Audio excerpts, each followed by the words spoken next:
សួស្តីអ្នកទាំងអស់គ្នាថ្ងៃនេះខ្ញុំបាទ admin start today សូមបណ្ដន់នាំជូននៅរឿងប្រយុទ្ធទៅកាន់មេឃាដែលជារឿងសិវយានដែលជាការនិទានសាច់រឿង novel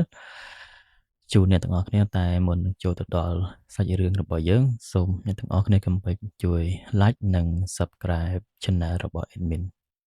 អណ្ដាតភ្លើងខ្មៅបានគ្របដណ្ដប់លើផ្ទៃមេឃទាំងមូល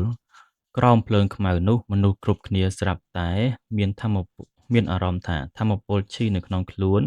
កំពុងត្រូវបានស្រោបបាត់បន្តិចម្ដងដូចជាមានអ្វីមួយកំពុងលេបវាឥតឈប់ឈរការរកឃើញនេះធ្វើឲ្យមនុស្សទាំងអស់ភ័យខ្លាចពួកគេក៏ដឹងថាត្រកូលហ៊ុនមិនមានបំណងទុកអ្នកណាឲ្យរស់ឡើយពិធីប្រកួតចម្រាញ់ថ្នាំដ៏ធំមួយបានប្រែក្លាយទៅជាសមរភូមិស្លាប់ស៊ីវយានដាក់ដៃលើស្មារបស់យ៉ាវឡាវហើយប្រើអណ្ដាតភ្លើងការពារខ្លួនរបស់គាត់ទាំងពីរនាក់ដោយសារតែភ្នែកពិសេសរបស់គាត់អាចមើលឃើញចំណុចភ្លើងខ្មៅតូចៗរាប់មិនអស់ដែលភ្នែកធម្មតាមើលមិនឃើញចំណុចនោះភ្លើងទាំងនោះនឹងជាប់លើរាងកាយហើយស្រូបថាមពលជីពីអ្នកបន្តិចម្ដងសូម្បីតែប្រើថាមពលការពារខ្លួនក៏គ្មានប្រយោជន៍ព្រោះវាអាចឈានចូលក្នុងថាមពលជីបានស៊ីវយាននិយាយថាប្រយ័ត្នទីនេះពោពេញទៅដោយអណ្ដាតភ្លើងលេបត្របាក់តូចយ៉ាវឡៅនិយាយដោយទឹកមុខធ្ងន់ធ្ងរពិភពនេះត្រូវបានបិទហើយមើលទៅត្រកូលហ៊ុនមិនចង់ទុកអ្នកណាម្នាក់ឲ្យរស់សូម្បីតែមួយស៊ីវយានដកដង្ហើមធំពេលនេះគាត់យល់ហើយថាហេតុអ្វីត្រកូលហ៊ុនស្ងប់ស្ងាត់អស់រយៈពេលយូរពួកគេមិនមែនខ្លាចទេយ៉ាវឡៅក៏យល់ស្របសូម្បីតែត្រកូលស៊ីបាច់ខ្លួនត្រកូលហ៊ុនក៏នៅស្ងៀមដែរឥឡូវនេះទើបដឹងថាពួកគេបានរៀបចំផែនការនេះតាំងពីយូរមកហើយយ៉ាវឡៅសួរថាឥឡូវយើងធ្វើយ៉ាងម៉េចស៊ីវយានឆ្លើយថារងចាំមើលសិនបើសង្គ្រាមផ្ទុះឡើងយើងនឹងរកឱកាសរត់គាត់មិនគិតទៅជួយត្រកូលយ៉ាវទេព្រោះសូម្បីតែខ្លួនឯងក៏ពិបាកការពារជីវិតយ៉ាវឡៅ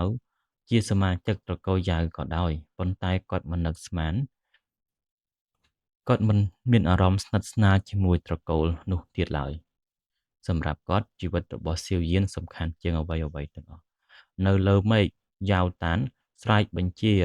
ដោយសំឡេងខ្លាំងសមាជិកត្រកូលយ៉ាវទាំងអស់បើករបាំងការពារត្រកូលភ្លាមពាក្យនេះធ្វើឲ្យសមាជិកត្រកូលយ៉ាវទាំងអស់ញ័រក្នុងចិត្តនេះជារបាំងការពារត្រកូលខ្លាំងបំផុតរបស់ត្រកូលយ៉ាវដែលមិនធ្លាប់ប្រើតាំងពីសម័យបុរាណមកព្រឹទ្ធាចារ្យទាំងអស់បាញ់សសរពន្លឺចូលទៅក្នុងភ្នំភ្លាមភ្នំទាំងមូលញ័រសសរនៃពន្លឺយកជាច្រើនផ្ទុះចេញពីដីហើយភ្ជាប់គ្នាคล้ายជារបាំងការពារត្រកូលមួយរុក្ខជាតិឱសថទាំងអស់ស្ងួតភ្លាមដោយថាមពលរបស់វាត្រូវបានស្រូបទៅក្នុងរបាំងការពារត្រកូលសមាជិកត្រកូលយ៉ាវរាប់មិនអស់ក៏បញ្ជូនថាមពលឈីរបស់ខ្លួនទៅក្នុងរបាំងការពារត្រកូលដែរសម្ពាធដ៏គួរឲ្យខ្លាចមួយបានផ្ទុះឡើងសូម្បីតែស៊ីវយានក៏ភ្ញាក់ផ្អើលគាត់និយាយក្នុងចិត្តថាថាមពលនេះប្រហែលអាចប្រៀបបាននឹងឌូសេងផ្កាយ8ឌូឆេងផ្កាយ8ហ្នឹងគឺអ្នកនៅក្នុងកម្រិតទី11ផ្កាយ8អ៊ីមិននិយាយចឹងទៅវាស្រួលយល់ដោយសារតែក្នុងសាច់រឿងគាត់ថាឌូឆេងផ្កាយ8បើយើងប្រែទៅតាមពាក្យអង់គ្លេសរបស់គេយើងប្រែអត់ចេញទេយើងដាក់កម្រិតយើងនិយាយទី1ទី2ទី3ទៅវាងាយស្រួលហើយយល់ហើយនៅក្នុងមួយកម្រិតហ្នឹងគឺចែកជា9ផ្កាយណាដល់ផ្កាយទី9គឺយើងត្រូវបំបែកចូលទៅកម្រិតមួយទៀតយ៉ាវឡាវយល់ថានេះជារបាំងការពារត្រកូលការពារដែលបង្កើតដោយពពបរោះស្ថាបនិកត្រកូលយ៉ាវក្នុងនោះនៅសល់សំណល់ប្រលឹងរបស់ពពបរោះមួយផ្នែកហ៊ុនហ៊ូជីមើលរបាំងការយៈនេះហើយសើចរបាំងការពារត្រកូលនេះពិតជាខ្លាំងជាងរបស់ត្រកូលលីងនិងត្រកូលស៊ីបន្ទាប់មកគាត់បែរទៅក្រោយហើយគោរពទៅកាន់សមុទ្រភ្លើងខ្មៅលោកម្ចាស់អណ្ដាតភ្លើងលេបត្របាក់សូមមេត្តាចេញមុខបំបែករបាំងការពារត្រកូលនេះផងភ្លាមសមុទ្រភ្លើងខ្មៅចាប់ដើមរលកបន្ទាប់មកវាប្រមូលផ្ដុំគ្នាបន្តិចម្ដងនៅចំពោះមុខមនុស្សរាប់មិនអស់មនុស្សម្នាក់បានដើរចេញពីក្នុងភ្លើងខ្មៅរាងកាយរបស់គាត់គ្របដណ្ដប់ដោយអណ្ដាតភ្លើងខ្មៅភ្នែកទាំងពីរដូចរន្ធខ្មៅ ដែលដែលអាចលេបត្របាក់គ្រប់យ៉ាងបានពេលដែលគាត់បង្ហាញខ្លួនអណ្ដាតភ្លើងខ្មៅទាំងអស់នៅជុំវិញបានបន្លឺសំឡេងដោយកំពុងស្វាគមន៍ម្ចាស់របស់វាសៀវយានបើកភ្នែកធំៗនេះគឺរូបពិតរបស់អណ្ដាតភ្លើងលេបត្របាក់នេះជាលើកដំបូងដែលគាត់បានឃើញអណ្ដាតភ្លើងសួរដែលមានរូបរាងពេញលេញបែបនេះយ៉ាវឡាវក៏ភ្ញាក់ផ្អើលដែរវាបានបង្កើតវិញ្ញាណសួររួចហើយវាខ្លាំងជាងសូម្បីតែអណ្ដាតភ្លើងផ្កាឈូកបិសាចបរិសុទ្ធទៀតសៀវយានមានអារម្មណ៍ថាសម្ពាធរបស់វាខ្លាំងជាងយ៉ាវតានទៀតបុរសភ្លើងខ្មៅបន្ទាបក្បាលមើលទៅរបាំងការពារត្រកូលយ៉ាវបន្ទាប់មកភ្នែកខ្មៅនៅលើមេឃប្រែក្លាយទៅជាភ្លៀងភ្លើងធ្លាក់ចុះគ្រប់ទិសទីពេលប៉ះរបាំងការពារត្រកូលថាមពលរបស់របាំងការពារចាប់ផ្ដើមត្រូវបានស្រូបយកសំឡេងស្អកៗរបស់គាត់បន្លឺឡើងត្រកូលយ៉ាវចុះចាញ់ទៅអ្នកទាំងអស់គ្នានៅមានប្រយោជន៍សម្រាប់ពួកយើងយ៉ាវតានសើចត្រជាក់ចង់លេបត្របាក់ត្រកូលយ៉ាវមិនងាយបែបនោះទេគាត់បញ្ជាក់ភ្លាមថ្នាំគ្រាប់រាប់មិនអស់ដែលត្រកូលយ៉ាវប្រមូលទុកអស់ជាច្រើនពាន់ឆ្នាំត្រូវបានបញ្ចូលទៅក្នុងរបាំងការពារត្រកូលទាំងអស់សៀវយានមើលហើយភ្ញាក់ផ្អើលត្រកូលយ៉ាវបានយកទ្រព្យសម្បត្តិទាំងអស់មកប្រើក្នុងសង្គ្រាមនេះយ៉ាវតានលើកដៃឡើងហើយស្រែកដោយសំឡេងក៏ក្រើកមេឃថ្នាំរាប់ម៉ឺនបង្កើតពេញផ្ទៃមេឃក្នុងដោយអំណាចនៃថ្នាំគ្រាប់សូមពពាកបរោះសូមត្រឡប់មកវិញថ្នាំគ្រាប់រាប់មិនអស់ហោះចូលទៅក្នុងរបាំងការពារពួកវាត្រូវបានបំលែងទៅជាថាមពលដ៏មហិមារហូតថាមពលក្នុងរបាំងប្រែក្លាយទៅជាសមុទ្ររាវមួយដែលមានផ្គរលាន់បន្លឺឡើងជាប់គ្នាយ៉ាវតានបង្កើតត្រាដៃជាច្រើនប្រែហើយស្រែកយ៉ាងខ្លាំងពពាកបុរសសូមត្រឡប់មកវិញភ្លាមរង្វង់វិលមួយលេចឡើងកណ្ដាលរបាំងការពារថាមពលរាប់មិនអស់ហូរចូលទៅក្នុងវាបន្តិចក្រោយបុរសចំណាស់ម្នាក់ស្លៀកសម្លៀកបំពាក់ក្រណាត់ធម្មតាបានលេចចេញមកពេលបុរសចំណាស់នោះបង្ហាញខ្លួនសមាជិកត្រកូលយ៉ាងទាំងអស់មានអារម្មណ៍ថាព្រលឹងនឹងឈាមរបស់ខ្លួនកំពុងញ័រដោយសារតែសម្ពាធពីខ្សែឈាមមនុស្សរាប់មិនអស់បានលុតជង្គង់ដោយស្វ័យប្រវត្តិពួកព្រឹទ្ធាចារ្យទាំងអស់ស្រក់ទឹកភ្នែកហើយស្រែកទាំងរំភើបថាពពាកបុរសសៀវយានសកលសម្លឹងមើលទៅរូបនោះដោយភ្ញាក់ផ្អើលនេះគាត់ជាទោះជាគាត់មានព្រលឹងកម្រិតខ្ពស់បំផុតក៏ដោយក៏នៅតែមានអារម្មណ៍ថាពិបាកដកដង្ហើមគាត់គិតក្នុងចិត្តថានេះគ្រាន់តែជាបំណែកព្រលឹងមួយប៉ុណ្ណោះបើជាម្ចាស់ពិតរបស់វាតើអ្នកនៅកម្រិតទី12ខ្លាំងដល់កម្រិតណាសូម្បីតែហ៊ុនហ៊ូជីក៏បង្ហាញទឹកមុខមើលម៉ាត់ដែរព្រោះសម្ពាធរបស់ពពាកបរោះយ៉ាវពិតជាខ្លាំងមិនធម្មតាចំណែកអណ្ដាតភ្លើងលេបត្របាក់វិញគាត់គ្រាន់តែសម្លឹងមើលហើយដកដង្ហើមថាយ៉ាវឌីគួរឲ្យស្ដាយណាស់ឥឡូវនេះនៅសល់ត្រឹមតែបំណែកព្រលឹងប៉ុណ្ណោះយ៉ាវតានលុតជង្គង់នៅលើមេឃហើយនិយាយដោយគោរពសូមពពាកបរោះសូមជួយការពារត្រកូលយ៉ាវបុរសចំណាស់បើកភ្នែកយឺតគាត់មើលទៅសមាជិកត្រកូលយ៉ាវទាំងអស់ហើយនិយាយស្រាលថាត្រកូលយ៉ាវបន្ទាប់មកគាត់ដកដង្ហើមធំមិននឹកស្មានថានឹងធ្លាក់ដល់ចំណុចកម្រិតនេះយ៉ាវតានអោនក្បាលដោយអាម៉ាស់បន្ទាប់មកពពាកបុរសងើយមើលទៅលើមេឃនេះគឺអណ្ដាតភ្លើងលេបត្របាក់គាត់ក៏វាដៃតេះមួយភ្លើងខ្មៅទាំងអស់ដែលកំពុងស្រូបថាមពលពីរបាំងការពារត្រូវបានបកចេញភ្លាមអណ្ដាតភ្លើងលេបត្របាក់ញញឹមត្រជាក់អ្នកគ្មានព្រលឹងពេញលេញគ្មានការចងចាំពេញលេញឥឡូវនេះអ្នកប្រៀបបូជាអាយ៉ងមួយប៉ុណ្ណោះបើខ្ញុំចាប់យកបំណែកព្រលឹងនេះបានវាមានតម្លៃជាងព្រលឹងធម្មតាមួយលានទៀតនិយាយចប់វាលើកម្រាមដៃចង្អុលចុះក្រោមប៊ុំមេឃនិងដីប្រេះបែកម្រាមដៃខ្មៅយក្សមួយធ្លាក់ចុះពីលើមេឃសង្កត់ទៅលើរបាំងការពារ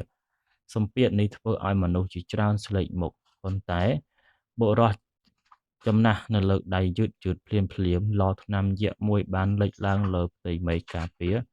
វាមានទំហំស្មើនឹងម្រាមដៃប៊ុំបាំងការពារយក្សឡថ្នាំសំឡេងលាន់ពេញលើមេឃអ្នកដែលខ្សោយជាច្រើនក្អួតឈាមភ្លាម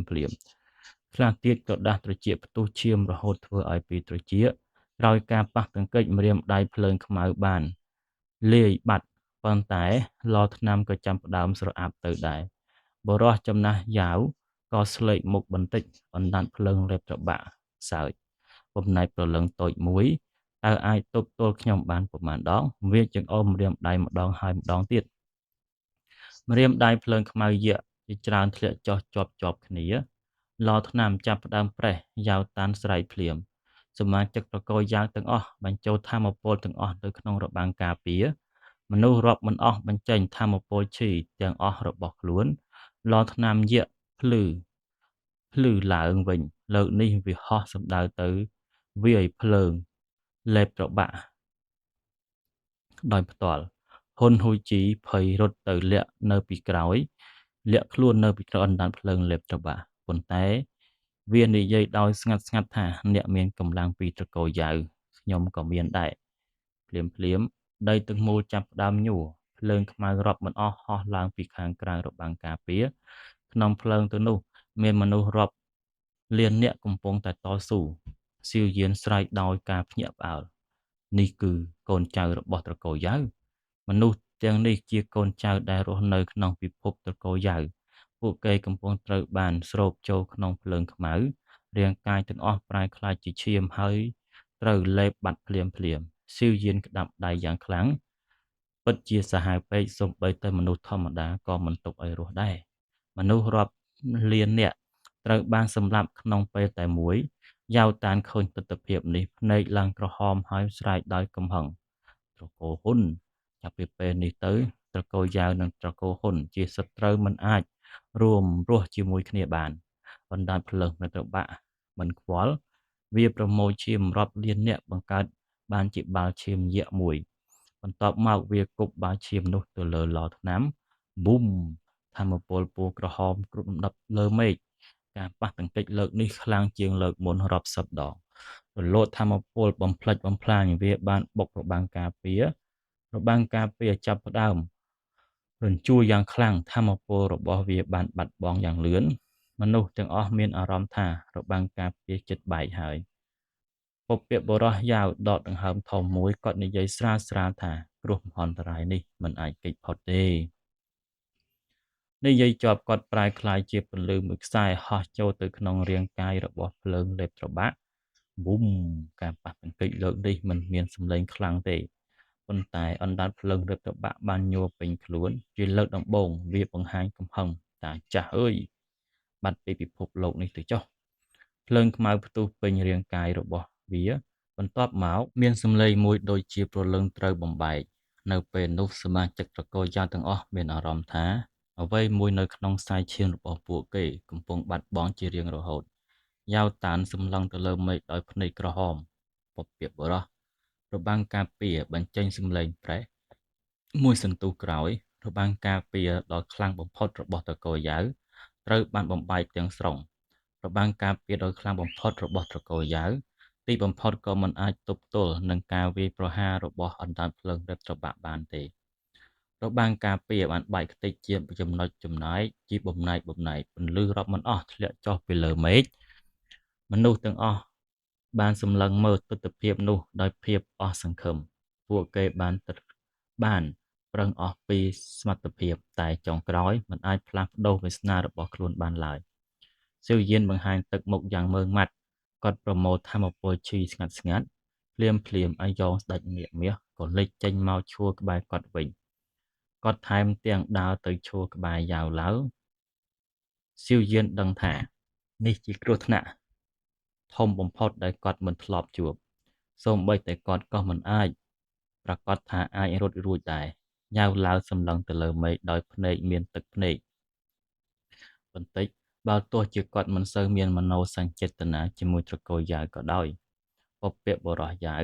គឺជាទេវតាក្នុងដួងចិត្តរបស់សមាជិកត្រកូលទាំងអស់ពេលបំណែកព្រលឹងរបស់ពពាកបុរសបាត់បង់អ្នកដែលមានខ្សែឈាមត្រកូលយ៉ាវទាំងអស់សុទ្ធតែមានអារម្មណ៍ថាបាត់បង់អ្វីមួយដ៏សំខាន់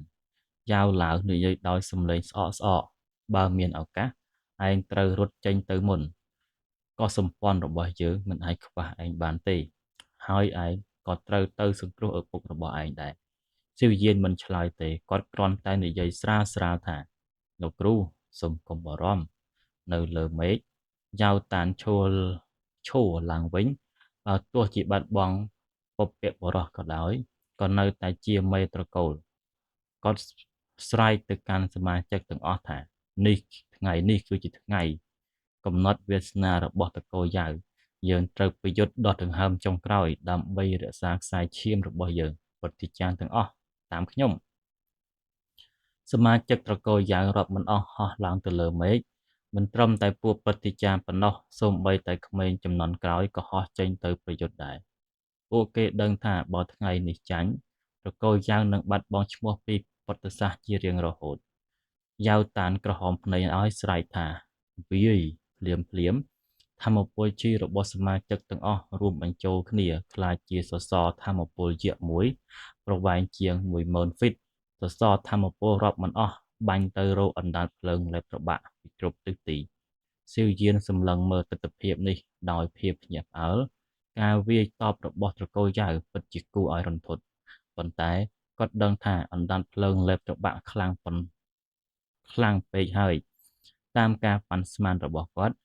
វាប្រហែលមានកម្លាំងកម្រិតទី11ផ្កាយ8ទៅផ្កាយ9ស៊ីវយានគិតក្នុងចិត្តថាមិនចម្លែកទេដែលត្រកូលហ៊ុនអាចបំផ្លាញត្រកូលលីងនិងត្រកូលស៊ីដោយស្ងាត់ហើយអ្វីដែលគួរឲ្យខ្លាចជាងនេះមេត្រកូលហ៊ុនពិតប្រាកដមិនទាន់បង្ហាញខ្លួនផងហ៊ុនហ៊ូជីក៏មានទឹកមុខប្រែប្រួលដែរព្រោះបើគាត់ត្រូវការវាយប្រហារនេះគាត់ប្រកាសជារបួសធ្ងន់ចំណែកអណ្ដាតភ្លើងលេបត្របាក់ក៏មិនហ៊ានមើលស្រាលការវាយប្រហារនេះដែរវាលើកដៃទាំងពីរបង្កើតត្រាជាច្រើនភ្លាមភ្លើងខ្មៅលើមេឃប្រែក្លាយជារន្ធខ្មៅយក្សមួយរន្ធខ្មៅនោះមានកម្លាំងស្រូបដ៏គួរឲ្យខ្លាចប៊ុំដីប្រេះបែកសសរថាមពលឈីរាប់មិនអស់ត្រូវស្រូបចូលក្នុងរន្ធខ្មៅការផ្ទុះកើតឡើងជាប់គ្នាសូម្បីតែអណ្ដាតភ្លើងលេបត្របាក់ក៏ត្រូវរុញថយក្រោយជាច្រើនជំហានដែរភ្លើងខ្មៅជុំវិញខ្លួនវាក៏ស្រកបន្តិចដែរហ៊ុនហ៊ូជីភ្ញាក់ផ្អើលត្រកូលយ៉ាវពិតជាមិនធម្មតាមែនសូម្បីតែលោកម្ចាស់អណ្ដាតភ្លើងលេបត្របាក់ក៏រងរបួសដែរប៉ុន្តែអណ្ដាតភ្លើងលេបត្របាក់គ្រាន់តែនិយាយថាត្រកូលយ៉ាវអ្នកពិតជាខ្លាំងជាងត្រកូលលីងនិងត្រកូលស៊ីប៉ុន្តែវាមិនអាចផ្លាស់ប្ដូរចុងបញ្ចប់របស់អ្នកបានឡើយនិយាយចប់ដុំភ្លើងខ្មៅរាប់មិនអស់បានលេចឡើងនៅលើមេឃភ្លាមសត្វចម្លែកភ្លើងខ្មៅរាប់មិនអស់ហោះចុះមកដូចភ្លៀងសមាជិកត្រកូលយ៉ាវប្រញាប់ការពារខ្លួនប៉ុន្តែមិនទាន់បានធ្វើអ្វីផងសត្វចម្លែកទាំងនោះបានក្រញ៉ាំទម្លុះទ្រូងរបស់មនុស្សជាច្រើនឈាមនិងអវយវៈខាងក្នុងហូរចេញភ្លាមស៊ឺយានចាប់សត្វមួយមកមើលវាមានរាងដូចមនុស្សប៉ុន្តែភ្នែកក្រហមទទេនិងក្រញ៉ាំមុតស្រួចរបស់វាបញ្ជាក់ថាវាមិនមែនជាមនុស្សឡើយយ៉ាវឡើងស្រែកថាប្រយ័ត្នវាអាចលេបសាច់និងថាមពលឈីរបស់មនុស្សបានត្រកូលយ៉ាវคล้ายជាសមរភូមិសម្រែកនឹងឈាមគ្រប់ទិសទីភ្លាមយ៉ាវតានចាប់សត្វមួយមកពិនិត្យមួយសន្ទុះក្រោយទឹកមុខរបស់គាត់ប្រែជាស្លេកគាត់ស្រែកដោយការភ្ញាក់ផ្អើលថាតង់លីងវាមិនអាចទៅរួចទេពូជសាសន៍នេះគួរតែផុតពូជតាំងពីសម័យបុរាណហើយស៊ីវយាននិងយ៉ាវឡើងសម្លឹងមើលគ្នាពួកគេទាំងពីរមិនដែលឮឈ្មោះថាតង់លីងនេះពីមុនឡើយហ៊ុនហ៊ូជីសើចសមនឹងជាមេត្រកូលយ៉ាវមែនឥឡូវនេះឯងដឹងហើយឬនៅថាហេតុអ្វីត្រកូលហ៊ុនរបស់យើងត្រូវវាយប្រហារត្រកូលយ៉ាវតានសម្លឹងទៅអណ្ដាតភ្លើងលេបត្របាក់ដោយភាពរន្ធត់ហាក់ដូចជាគាត់ដឹងអាចកំបាំងដ៏គួរឲ្យខ្លាចមួយភ្លាមគាត់ចាប់យុវជនត្រកូលយ៉ាវជាច្រើនអ្នកមកហើយស្រែកដោយសំឡេងខូចចិត្តថាព្រឹទ្ធាចារ្យទាំងអស់បំទុះខ្លួនឯងបំផ្លាញពិភពនេះយើងអាចស្លាប់ប៉ុន្តែត្រូវធ្វើឲ្យកូនចៅរបស់យើងត្រកូលយ៉ាវរស់រានមានជីវិតព្រឹទ្ធាចារ្យទាំងអស់ស្ងៀមស្ងាត់មួយផ្លែតបន្ទាប់មកពួកគេបង្ហាញទឹកមុខដាច់ខាតពួកគេជ្រើសរើសស្លាប់ដើម្បីឲ្យខ្សែឈាមរបស់ត្រកូលយ៉ាវនៅតែបន្តនៅពេលនេះស៊ីវយានដកដង្ហើមវែងមួយគាត់ចាប់ដៃយ៉ាវឡៅ យ៉ាងណែនភ្នែករបស់គាត់ពោរពេញទៅដោយការសម្រេចចិត្តដល់ពេលហើយសាច់រឿងរបស់យើងគឺត្រូវតែបញ្ចប់នៅក្នុងពេលនេះយើងអាចតាមដាននៅភាគក្រោយចឹងសូមអរគុណចំពោះអ្នកនរគ្នាដែលបានស្ដាប់សាច់រឿងមកដល់ចំណុចនេះ